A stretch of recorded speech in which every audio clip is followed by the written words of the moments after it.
এক পুলিশকর্মীর অস্বাভাবিক মৃত্যু ঘিরে চাঞ্চল্য ছড়ালো নদিয়ার নবদ্বীপে। মৃত ওই পুলিশকর্মীর নাম দেবাশিস গড়াই, বাড়ি বীরভূম জেলার নানুর এলাকায়। পুলিশ সূত্রের খবর, নবদ্বীপ থানার অন্তর্গত মায়াপুর পুলিশ ফাঁড়ির পুলিশ ক্যাম্পের 3 তলায় তাকে ঝুলন্ত অবস্থায় আজ সকালে দেখতে পায় অন্যান্য পুলিশকর্মীরা।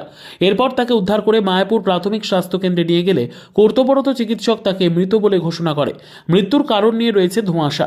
মৃত ওই পুলিশকর্মী নবদ্বীপ থানায় মায়াপুর পুলিশ ফাঁড়িতে এএসআই পদমর্যাদার অফিসার ছিলেন। জানা গেছে, ওই পুলিশকর্মীর পরিবারে রয়েছে স্ত্রী এবং কন্যা মাধ্যমিক পরীক্ষার্থী। মৃত ওই পুলিশকর্মী দেবাশিস গড়াই কাজের দক্ষতা নিয়েও প্রশংসা কুড়িয়েছে পুলিশ মহলে। তবে পুলিশকর্মীর মৃত্যুর ঘটনায় পরিবারে নেমে এসেছে শোকের ছায়া। পাশাপাশি দেবাশিস গড়াইয়ের মৃত্যুতে শোকাহত সহকর্মীরা। কী কারণে এই মৃত্যু তার তদন্ত শুরু করেছে উচ্চপদস্থ পুলিশ আধিকারিকরা।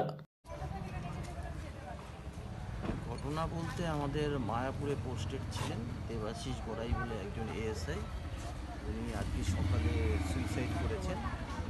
যাই হোক, আমরা এখন যা আমাদের লিগাল প্রসেস যেগুলো আছে সেগুলোকে আমরা স্টার্ট করেছি এবং পরবর্তীকালের মধ্যে যা লিগাল প্রসেস আরও যা কিছু আছে সেগুলোকেও করা হবে। কতদিন ধরে এখানে কর্মরত ছিল? তো কতদিন, খুব বেশি দিন তো ছিল 8-10-24 থেকে উনি এখানে আমাদের পোস্টেড ছিল। মানে মাস চারেক হবে। হ্যাঁ, মাস চার। ওনার ওপর কি কোনো বিভাগীয় চাপ টাপ ছিল? না, এরকম এখনও পর্যন্ত কিছু সেখানের মধ্যে আসেনি। আমি বললাম প্রথমে যে এখনও পর্যন্ত ডেথ ডিক্লেয়ার হয়নি, যেহেতু জানেন 4 ঘন্টা না হলে পারে সেখানে ডিক্লেয়ার করা যায় না।